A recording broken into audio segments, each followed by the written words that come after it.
ये पार्ट 2 है हमारे इस चैप्टर का। पार्ट 1 अगर आपने अब तक नहीं देखा तो पार्ट 1 देखिए जाके, फिर उसके बाद अभी पार्ट 2 पे आना। तो पार्ट 1 में जो लास्ट टॉपिक था, हमने वुड्स डिस्पैच पढ़ा था, जो आपका 1854 में इंडिया में आपका लॉन्च किया गया था। तो उस वुड्स डिस्पैच ने क्या करा था, जो इंडियन स्कूलिंग सिस्टम है इसको चेंज करी थी। जो इंडियन स्कूलिंग सिस्टम है इसको चेंज करने की कोशिश करी थी। बहुत सारी पुरानी चीजों को हटाया गया था, ठीक है, नई चीजें ऐड करी गई थी। तो वो क्या चेंजेस थे वो इस टॉपिक में और आगे आपको पढ़ाया जाएगा। तो चलिए शुरू करते हैं, हम अपने चैप्टर आगे कंटिन्यू करते हैं।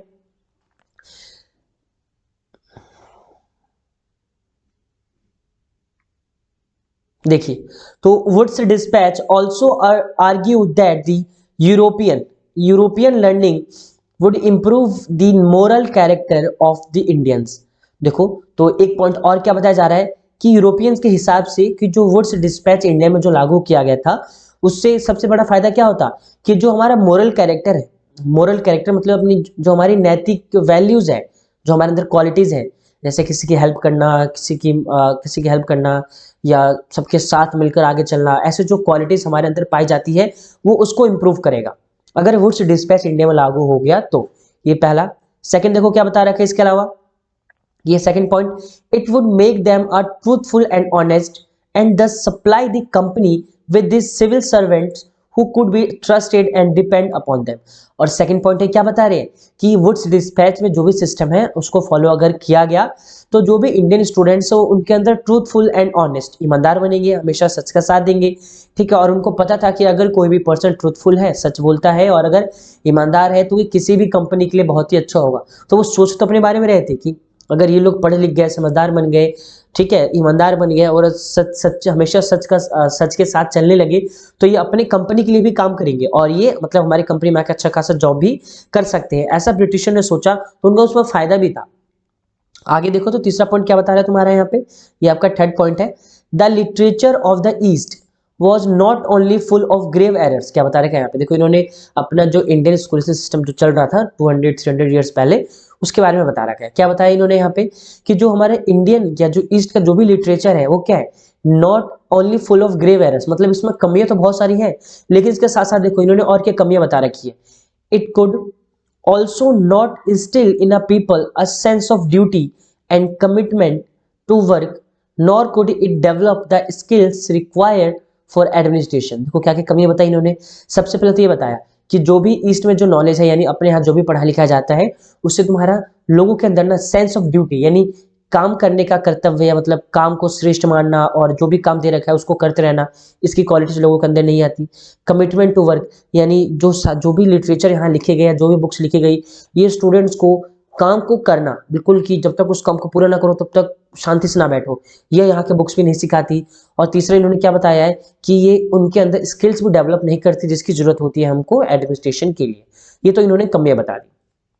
आगे, following the 1854 dispatch several measures was introduced by the British. और 1854 में जो ये इंप्लीमेंट किया गया था, कुछ इन्होंने चेंजेस करे, जैसे कौन कौन सा। सबसे पहला, education departments of the government were set up to extend and control all the matters regarding education. अब देखो इन्होंने क्या बताया कि अब जब ये एजुकेशन डिपार्टमेंट इंडिया में बनाया गया, ठीक है, इसके अलावा उनका मेन काम क्या था कि एजुकेशन के रिगार्डिंग जितने भी फैसले लेने थे अब वो आपकी गवर्नमेंट नहीं करेगी। गवर्नमेंट का एक अलग से डिपार्टमेंट बना दिया गया जिसको एजुकेशन डिपार्टमेंट कहा जाता था, और कभी भी कहा जाता है एजुकेशन डिपार्टमेंट आपका अभी भी चलता है, ठीक है, अपनी गवर्नमेंट में। तो एजुकेशन डिपार्टमेंट का ही मेन काम होगा कि एजुकेशन से रिलेटेड जितने भी फैसले होंगे आपके एजुकेशन डिपार्टमेंट ही लेगी। उसके अलावा steps were taken, second point आपका ये है, ठीक है, steps were taken to establish a system of university education. और यूनिवर्सिटी एजुकेशन के सिस्टम को लागू किया गया, यानी अब कॉलेजेस या ये सब भी आपका अब शुरू किया जाएगा। इसके साथ देखो तुम्हारा क्या बताया जा रहा है इन 1857, वेट, हाँ देखो सेकंड क्या बताया जा रहा है यहाँ पे तुम्हारा, steps were taken to establish a system of university education. और यूनिवर्सिटी एजुकेशन का सिलसिला और ये सिस्टम इंडिया में आपका शुरू होने लगा, यानी बहुत सारे कॉलेजेस और बहुत सारी यूनिवर्सिटी हमारी बनने लगी। देखो इसके बाद क्या बता रखा है, इन 1857 while the sepoys rose in revolt in Meerut and Delhi, universities were being established in Calcutta, Madras, and Bombay. Attempts were also made to bring about changes within the system of school education. Next point में आपका ये बताया जा रहा है कि 1857 में, जो हम चैप्टर नंबर 5 में पढ़ चुके हैं, कि सिपाहीज रिवोल्ट हुआ था, सिपाहियों ने विद्रोह कर दिया था, लेकिन उसके बावजूद अलग अलग, जैसे अलग अलग सिटी कलकत्ता, मद्रास और बॉम्बे, इन जगहों पे तुम्हारा ये कॉलेजेस और यूनिवर्सिटी का काम चलते रहा। इन्होंने इस काम को बंद नहीं करवाया। आगे देखिए, तो ये देखिए यही है क्या, Bombay University in the 19th century. ठीक, ये है बॉम्बे यूनिवर्सिटी 19th सेंचुरी, जो ब्रिटिशर ने यहाँ पे बनाया था तुम्हारा। आगे देखो, चलिए तो अब नेक्स्ट टॉपिक पढ़ते हैं, हम आगे बढ़ते हैं। आगे का टॉपिक क्या हमारा, what happens to the local school. यानी लास्ट टॉपिक में पढ़ा हमने कि 1854 में वुड्स डिस्पैच आया, जिसने क्या करा, इंडियन स्कूल सिस्टम जो चल रहा था उसको पूरी तरीके से बदल दिया। बट बदल दिया तो उससे पहले भी हमारा स्कूल सिस्टम कुछ होगा, कुछ चल रहा होगा। तो वुड्स डिस्पैच लागू होने से पहले और अंग्रेजों ने जो भी चेंजेस करे अपने स्कूल एजुकेशन सिस्टम में, इसको ये लागू होने से पहले और ये सारे बदलाव से पहले इंडिया का स्कूल सिस्टम कैसा था, कैसे आगे चल रहा था, उसके बारे में हमको इस पार्ट में बता दिया जाएगा। देखिए, do you have any idea of how children were taught in the British times? Have you ever wondered whether they went to schools, and if they were schools, what happened to these under British? अब questions यही कि अब हमको पता है कि children's को British time period में क्या पढ़ाया जाता था। ठीक, इसके अलावा कि जो स्कूल वगैरह थे कैसे चल रहे थे, अगर ये स्कूल बनने से पहले जो स्कूल पहले से चल रहे थे, जब ब्रिटिश रूल आया तो उन सभी स्कूल का क्या होगा। तो ये सभी क्वेश्चन होंगे जिनका आंसर हम इस टॉपिक में फाइंड करेंगे। चलिए आगे देखिए, देखो ये पिक्चर वही शो कर रही है विलेज पाठशाला, मतलब ये पेंटिंग ही है जहाँ पे तुम्हारे टीचर ये खड़े हैं। ठीक है, ये अपने टीचर जी, मास्टर जी खड़े हैं यहाँ पे और बाकी स्टूडेंट्स हैं इनको यहाँ पे पढ़ा रहे हैं। तो ऐसा ही स्कूल होता था ये वुड्स डिस्पैच लागू होने से पहले। देखो, इन 1830s विलियम एडम, ठीक है नाम याद रखिएगा आप, William Adam, a Scottish missionary to the district of Bengal and Bihar, he had been asked by the company to report on the progress of education in the vernacular schools. The report Adam produced is interesting. 1830s के समय पे William Adam, जो Scottish, ठीक है, Scotland से आए थे, missionary थे। मिशनरी पढ़ा हम लोगों ने क्या था, ठीक है, मिशनरी जो अपने ब्रिटिश एजुकेशन सिस्टम को बहुत ज़्यादा फॉलो करने के लिए सभी को वो करते हैं कि उसको फॉलो करो या अपने कृष्ण धर्म को अपना लो, इस सब धर्म को छोड़ दो। ठीक, तो उन लोगों को मिशनरी कहा जाता था। तो इनको एक काम सौंपा गया। क्या काम सौंपा गया? तो इनको एक काम सौंपा गया। क्या काम था वो? Report on the progress of education in the vernacular schools. Vernacular schools मतलब जो तुम्हारे देहाती स्कूल इंडिया में पहले से चले आ रहे हैं, और खासकर कहाँ पे तुम्हारे सिर्फ बिहार और बंगाल। तो यहाँ का वो उनको करना था, टूर करना था, सर्वे करना था, और इनको पता लगाना था कि वो जो आसपास के जितने भी बिहार में और आपके वो बंगाल में जितने भी गाँव हैं वहाँ का स्कूल सिस्टम क्या है। तो उन्होंने देखो दौरा किया और उन्होंने रिपोर्ट बनाई, और रिपोर्ट क्या था आपका आगे देखेंगे अब हम। तो तुम्हारा नाम इनका जो एडम जी थे, इन्होंने क्या रिपोर्ट बनाई? Adam founded that there were over 1 lakh pathshalas in the Bengal and Bihar. These were a small institution with more than 20 students each, but the total number of children being taught in this pathshala was considerable, over 20 lakh. These institutions were set up by the wealthy people. ठीक, कौन कौन? तो wealthy people भाई, इसके अलावा तुम्हारा local community के लोग जो थे। At times they were started by a teacher और अ गुरु। अब देखो क्या बता रखा है कि एडम ने जो रिपोर्ट बनाई, उन्होंने क्या बताया कि लगभग भाई बिहार और बंगाल, इन दोनों इलाकों में लगभग तुम्हारा कितना 1 लाख पाठशालाएं हैं, और टोटल कितने स्टूडेंट्स पढ़ते हैं? तो टोटल तुम्हारे 20 लाख स्टूडेंट पढ़ते हैं पूरे का पूरा, अगर हम देख लेंगे जितने भी 1 लाख पाठशाला में, और हर एक पाठशाला में सिर्फ कितने स्टूडेंट हैं? 20, ये बता रखा है। तो इन पाठशालाओं को शुरू किसने करवाया? तो उस गांव में जो भी तुम्हारा वेल्दी, अच्छा खासा ठीक जो पैसे वाला आदमी होगा उस समाज में, वो स्कूल शुरू करवाता था। या इसके अलावा कई जगह तो ये देखा गया कि जो वहाँ के जो अपने टीचर्स थे, गुरु, उन्होंने भी पाठशाला को शुरू करवाया। आगे देखिए, the system of education was flexible. Few things that you associate with the schools today were present in the पाठशाला at the time. There were, अब देखो यहाँ पे बताया जा रहा है ना कि जो तुम्हारे स्कूल एजुकेशन सिस्टम था उस समय पे इंडिया का वो थोड़ा अलग सा था। क्या था? क्या क्या अलग था? कुछ देखो, सबसे पहला कि देयर वर नो फिक्स्ड फी, कोई फिक्स्ड फीस नहीं होती थी। ठीक है, जैसे होता है ना अभी ट्यूशन के स्कूल में फीस कि पर स्टूडेंट की 700 है तो सबकी 700 है, ऐसा कुछ नहीं था। सेकेंड पॉइंट तुम्हारा, नो प्रिंटेड बुक्स, ठीक है, कोई छपी हुई किताब नहीं होती थी। तीसरा पॉइंट देखो, no separate school buildings, school building भी नहीं होता था, जमीन पे बैठ के पढ़ते थे स्टूडेंट्स, ठीक है। नो बेंचेस और चेयर्स, कुर्सी भी नहीं थी, बेंच वगैरह भी नहीं होता था। No blackboard, blackboard भी नहीं था। No system of separate class, और अलग अलग क्लासेस भी नहीं थी, यानी 6, 7, 8, 9, 10 अलग अलग लेवल के हिसाब से क्लासों को भी नहीं बांटा गया था। No roll call registers, roll number भी नहीं होता था। और सबसे बेहतर तो क्या तुम्हारा, नो एनुअल एग्जामिनेशन, इन लोगों का एग्जामिनेशन भी नहीं होता था, पेपर भी नहीं होता था। और next, no regular timetable. तो फिर किस बात का स्कूल। अब हम जो भी देखेंगे अभी हमारा एजुकेशन सिस्टम में जो भी है ना, जिस चीज को भी फॉलो किया जाता था, इनमें से कुछ भी नहीं था तुम्हारा जो अभी से 200 या 300 साल पहले जो इंडिया का स्कूल सिस्टम चल रहा था, ठीक है। सब हमने देख लिया। In some places, classes were held under a banyan tree. In other places, in the corner of, अब देखो ये बताया जा रहा है ना कि कहाँ कहाँ पे क्लासेस बच्चों की करवाई जाती थी, तो ठीक है, बरगद के पेड़ के नीचे ये तो हो गया। In other places in the corner of village, गांव के किसी कोने में, मतलब जो खाली जमीन पड़ जाती थी वहीं पे आपका वो स्कूल बन जाता था, ठीक है। और टेम्पल, मंदिर में भी होता था, या इसका तुम्हारा गुरुज होम, जो टीचर जी जो मास्टर जी थे उनके घर में भी बच्चे आपके पढ़ने के लिए जाते थे। तो स्कूल, सेपरेट स्कूल बिल्डिंग नहीं था, बनियन ट्री के नीचे बच्चे पढ़ते थे। इसके अलावा विलेज के कॉर्नर पे पढ़ते थे, गाँव में जो खाली जमीन होती थी वहां पर जाके बच्चे पढ़ते थे। बच्चों को टेम्पल में पढ़ाया जाता था, और अगर कहीं जगह नहीं मिली तो गुरुजी अपने घर पे बच्चों को जाके पढ़ा देते थे। Fees depended on the income of parents, अच्छा ये भी था देखो कि जो बच्चों की फीस थी ना वो उनके पेरेंट्स के इनकम पर डिपेंड करती थी। द रिच हैड टू पे मोर देन दी पुअर, और ये कि जो अमीर अच्छे खासे पैसे वाले लोग होते थे वो ज़्यादा फीस पे करते थे, और जो पुअर होते थे वो बहुत ही कम फीस पे करते थे।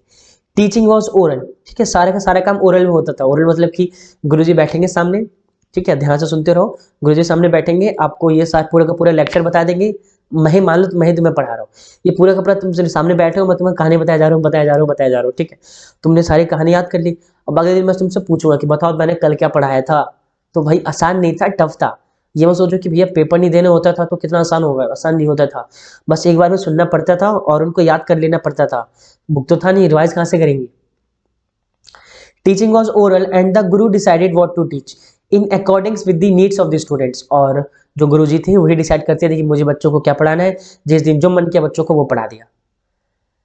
Students were not separated out in different classes. All of them sat together in one place. The guru interacted separately with groups of children with the different levels of learning. और सभी level के बच्चे, ठीक है, 10 साल का बच्चा, 15 साल का बच्चा, 18 साल का बच्चा, सभी एक ही क्लास में बैठते थे, ठीक। और गुरुजी जो थे वो बच्चों को लेवल के हिसाब से पढ़ाते थे। जैसे 3-4 बच्चों का झुंड जो तुम्हारे छोटी क्लास में होंगे, मान लो कि तुम्हारा 7 to 8 ईयर्स के, फिर कुछ बच्चे 7-8 बच्चे तुम्हारे जो 10-12 साल के हैं, फिर कुछ बच्चे जो 15-16 साल के हैं। तो गुरुजी सभी ग्रुप के पास बारी बारी से जाते थे और उनके लेवल के हिसाब से उनको पढ़ाते थे, फिर अगले बच्चों के पास आपके चले जाते थे, इस तरीके से। इसके अलावा देखो कुछ और भी बताया जा रहा है तुम्हें। बस बस बस, अरे यार कहाँ चला गया भाई। Adam discover that this flexible system was suited to local needs. For instance, classes were not held during the harvest time when rural children often work in the fields. The pathshalas started once again when the crops had been cut and stored. This meant that the even children or peasant families could study. अब देखो आगे क्या बता रखा है कि Adam ने जो सर्वे किया था, जो रिपोर्ट बनाई थी, तो उनके हिसाब से उन्होंने क्या बताया कि ये जो स्कूलिंग सिस्टम चल रहा था ना इंडिया में, ये बिल्कुल सही था उस समय के बच्चों के हिसाब से। क्यों? देखो, हार्वेस्ट टाइम समझ में आता है आपको कि जब फसल को बो दिया जाता है और उसको उगाया जाता है और फसल पक के पूरी तैयार हो जाती है, तो जो उसको काटने का जो समय होता है तो उसी को हार्वेस्टिंग टाइम कहते हैं। और उस समय पर ज्यादातर बच्चे आपके स्कूल नहीं आ पाते थे। क्यों? क्योंकि उनको खेत में भी जाना है और खेत में जाकर काम करना है, फसलों को काटना होता था। वो अपने पेरेंट्स की हेल्प करते थे, तो उस समय पर उनके वो स्कूल मिस करते थे, ठीक है। तो इसीलिए ऐसा, तो हार्वेस्ट टाइम आपकी क्लासेस नहीं होती थी, ठीक है। गुरुजी खुद जाके अपने खेत में काम करते थे और बच्चे भी जाके अपने खेत में काम करते थे, और जब फसलों को काट लेते थे, पूरा तैयार हो जाता था, तो फिर से वो सभी शुरू कर देते थे और फिर से पढ़ाई आपकी ऐसे नॉर्मल चलती रहती थी। इस तरीके का स्कूल था अपना पुराना। अब चलो, अब तक तो हम अभी तो हमने देख लिया कि अपना पुराने स्कूल का सिस्टम क्या था, बट अब उसके बाद अब वो देखो कि अब जो ब्रिटिशर आए और उन्होंने इस सिस्टम में क्या चेंजेस किए उसके बारे में बताया जाएगा आपको। अरे परेशान हो गया यार मैं तो। देखिए, up to the mid 19th century, the company was concerned primarily with higher education, so it allowed the local pathshala to function without the much interference. After 1854, the company decided to improve the system of vernacular education. It felt that this could be done by introducing order within the system, imposing routines, establishing rules, ensuring a regular inspection. अब देखो अभी बताया जा रहा है कि starting में mid 19th century तक यानी 1850 तक ब्रिटिशर ने ज्यादा जो तुम्हारे स्कूल लेवल का एजुकेशन था उस पर ध्यान नहीं दिया। क्यों? क्योंकि उनको हायर एजुकेशन में भी चेंजेस करने थे, यानी कॉलेजेस में या 11th-12th में बच्चों को कैसे पढ़ाना है, क्या पढ़ाना है, वो अभी इन सब चीजों पे काम कर रहे थे। लेकिन 1854 के बाद जब वुड्स डिस्पैच को इंडिया में लागू कर दिया गया था, तो उसके बाद जो स्कूल लेवल का सिस्टम था उसमें भी कुछ चेंजेस शुरू कर दिए गए। ब्रिटिशर के हिसाब से क्या क्या बदलना जरूरी था, देखो वो बता रखा है। देखो सबसे पहले तो क्या बता रखा है कि इम्पोजिंग रूटीन्स, भाई रूटीन बना लेना, ठीक है। अब रेगुलर क्लासेस करवाना, टाइम टेबल डिसाइड कर लेना, ये इस्टेब्लिशिंग रूल, ठीक है, स्कूल टीचर्स के लिए भी स्टूडेंट्स के लिए भी law banana, ensuring a regular inspection, और रेगुलर आके चेकअप करते रहना, मतलब कि 10 दिन में, 15 दिन में, 1 महीने में, 1.5 महीने में, 2 महीने में आते रहना और चेक करते रहना कि सारा काम सही से चल रहा है कि नहीं चल रहा, ठीक है। ये ब्रिटिशर ने सोचा। अब सोच तो ये, लेकिन कैसे, अब इसको करे कैसे, तो आगे देखो वही, how was this to be done, what measures did the company undertake? It appointed a number of government पंडित। देखो आगे ध्यान से देखना, आगे बताया जा रहा है कंपनी ने इन सभी चीजों को कैसे स्टैब्लिश करवाया। तो सबसे पहले उन्होंने क्या करवाया, appointed a number of government pandits, each in charge of looking after 4 to 5 schools. The task of the pandit was to visit the पाठशाला and try to improve the standard of teaching. तो सबसे पहले इन्होंने क्या करा, इन्होंने government पंडित appoint करना शुरू करा, मतलब पंडित लोग जो पढ़ाते थे नॉर्मल पाठशाला में, इनको अपने मतलब कि एजुकेशन डिपार्टमेंट में एज अ टीचर, ठीक है, टीचर की जॉब पे रख लिया। और इनको एक काम दिया गया, क्या काम दिया गया कि इन सभी पंडितों को ना कुछ स्कूल जिम्मे दे दिए गए कि आपके अंडर ये 3 से 4 स्कूल है, आपको क्या करना है, आपको समय समय पर जाकर स्कूल में सब इंस्पेक्शन करना है और आपको पता लगाना है कि ये एजुकेशन सिस्टम सही से चल रहा है कि नहीं चल रहा, जो टीचर्स वहाँ पे पढ़ा रहे हैं वो लॉ को फॉलो कर रहे हैं कि नहीं कर रहे, जो टाइम टेबल उनको बताया उसके हिसाब से चल रहे कि नहीं चल रहे, या तुम्हारे जो स्टूडेंट्स हैं वो टाइम पे आ रहे हैं, क्या कर रहे हैं क्या नहीं कर रहे, हर एक चीज पे उनकी नजर होनी चाहिए। और अगर उनको लगता है कि नहीं इस चीज को चेंज करना है तो वो भी वो कर सकते थे, ठीक है, इतना अधिकार दे दिया गया था उन पंडित लोगों को। Each guru was asked to submit a periodic reports and take classes according to regular timetable। और वही जैसा अभी आजकल के स्कूल में होता है ना, देखा है ना कि टीचर जो भी पढ़ाते अपने डायरी में नोट कर लेते कि आज मैंने ये पढ़ाया, तो इसको भी अंग्रेजों ने लागू करवा दिया, ठीक है, कि टीचर क्या करेंगे भाई, टीचर तुम्हारी पीरियोडिक रिपोर्ट बनाएंगे कि आज क्या पढ़ाया, ठीक है, और क्या टॉपिक पढ़ाया, कितने बजे क्लास शुरू हुई, कितने बजे क्लास खत्म हुई, ठीक है, और टाइम टेबल के हिसाब से चलेंगे। अब ये शुरू हो गया था अपना। Teaching was now to be based on textbook and learning was to be tested through a system of annual examination. और टेक्स्ट बुक का सिलसिला शुरू हो गया, ठीक है, किताबें छपने लगी और उन्हीं किताबों से अब टीचर बच्चों को पढ़ाते थे, और आपका एग्जामिनेशन भी यहीं से शुरू हो गया जो तुम्हारा अब तक चलते आ रहा है, ठीक है।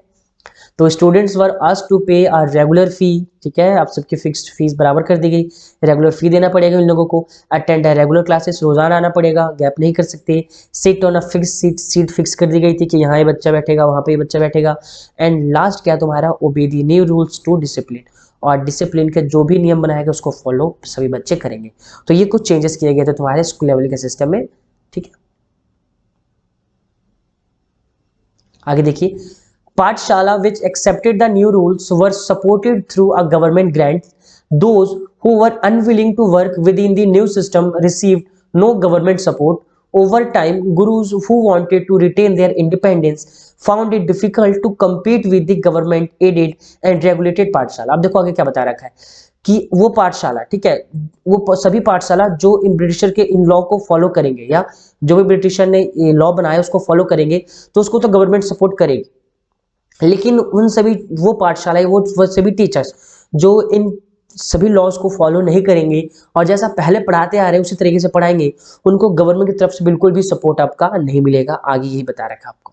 और वो टीचर्स जो ब्रिटिशर के साथ जुड़कर बच्चों को पढ़ाना नहीं चाहते थे, वही जो पुराना सिस्टम चला आ रहा है उसी तरीके से फॉलो करना चाहते थे, अब वो धीरे धीरे कम होते गया क्योंकि स्टूडेंट हम ज्यादातर तुम्हारे यहाँ पे जाने लगे। The new rules and routines had another. अब देखो नेक्स्ट टॉपिक में बताया जा रहा है ना कि सिर्फ इसका फायदा नहीं हुआ, कुछ नुकसान भी हुआ था। क्या हुआ था देखो, तो in the earlier system children from a poor peasant families had been able to go pathshala since the time table was flexible. अब आगे बताया जा रहा है यहाँ पे कि जो पुराना सिस्टम चला आ रहा था, यहाँ पे जो तुम्हारे गरीब किसान के बच्चे थे ये भी स्कूल जा पाते थे, ठीक है, क्योंकि ऐसा नहीं था कि भाई कहाँ पे थे, 8 बजे का टाइम था 10 बजे क्यों आए, क्योंकि उन लोगों को घर पे काम होता था। अपने पेरेंट्स के साथ खेत में जाते थे, फिर कुछ काम कर लिया, फिर समय मिला तो स्कूल आ गए, समय नहीं मिला तो स्कूल नहीं आए। ठीक है, तो उन लोगों के हिसाब से वो टाइम टेबल ठीक चल रहा था। बट अब ब्रिटिशर ने जो वुड्स डिस्पैच लागू करा, उसके हिसाब से जो सारे चेंजेस किए गए, इसके वजह से अब उन बच्चों को भी दिक्कतें होने लगी। The discipline of the new system demand है रेगुलर, वही मैंने आपको बताया कि अब रेगुलर उनको स्कूल जाना पड़ता था, जिसकी वजह से अब वो पेरेंट्स की हेल्प नहीं कर सकते थे। Even during the harvest time, अब जब कटाई का समय चल रहा था फसलों का, तब तक भी वो बेचारे, मतलब कि तब भी वो अब स्कूल, मतलब कि स्कूल जाना पड़ता था, और पेरेंट्स को सारा काम आपका अकेले ही करना पड़ता था। ठीक, तो ये ठीक है, बच्चों को पढ़ना ही चाहिए, बट उस समय पे उन पूरी फैमिली को दिक्कत होती थी, क्योंकि उस फैमिली में सिर्फ आपके वो जो फादर थे वही अर्निंग नहीं करते थे, मदर भी कमाते थे, बच्चे भी कमाते थे। जब सभी इतने सारे कमाते थे, तब जाकर कहीं उनके घर का खर्चा चलता था या सब, तो उनको बहुत दिक्कतें होने लगी थी। Even during the harvest time, when the children of poor families had to work in the fields, inavailability to attend school came to be seen as an indiscipline, as an evidence of lack of desire to learn। और British क्या देखते थे कि अगर बच्चे school नहीं आ पाते, छुट्टी करते हैं, तो उनको ये लगता था कि नहीं भाई, ये इनडिसिप्लिन है, इनमें डिसिप्लिन है ही नहीं, और ये पढ़ना ही नहीं चाहते। ठीक है, तो इसके भी कुछ फाइन वगैरह इन पर ऐड किया जाता था या इनको स्कूल से निकाल दिया जाता था। तो चलो, ये टॉपिक तो था, ये पूरा का पूरा टॉपिक हमारा वुड्स डिस्पैच पे था, याद रखना। ये जो अभी जो आज की क्लास में जो हमने पढ़ा है, स्टार्टिंग से लेकर अभी तक का पूरा वुड्स डिस्पैच, ये इसके बीच में हमने थोड़ा पढ़ लिया कि हमारे स्कूल का एजुकेशन सिस्टम पहले कैसा था और अंग्रेजों के आने के बाद कैसा हो गया, ये सब पढ़ लिया। अब नेक्स्ट टॉपिक होगा, और इस चैप्टर का सबसे लास्ट पार्ट होगा, क्या है तुम्हारा, the agenda for a national education. ठीक है, कि अब जब नेशनल एजुकेशन लागू किया गया, यानी पूरे कंट्री के लिए एक ही तरीके का जब तुम्हारा एजुकेशन था, तो वो क्या था, और क्या सभी को ये एजुकेशन ठीक ठाक लगा या नहीं लगा। ठीक है, तो इसमें हम गांधी जी के बारे में पढ़ेंगे, रविंद्रनाथ टैगोर के बारे में पढ़ेंगे, कि भाई उन लोगों की क्या सोच थी और वो क्या चाहते थे, यहाँ पे क्या होना चाहिए और क्या नहीं होना चाहिए।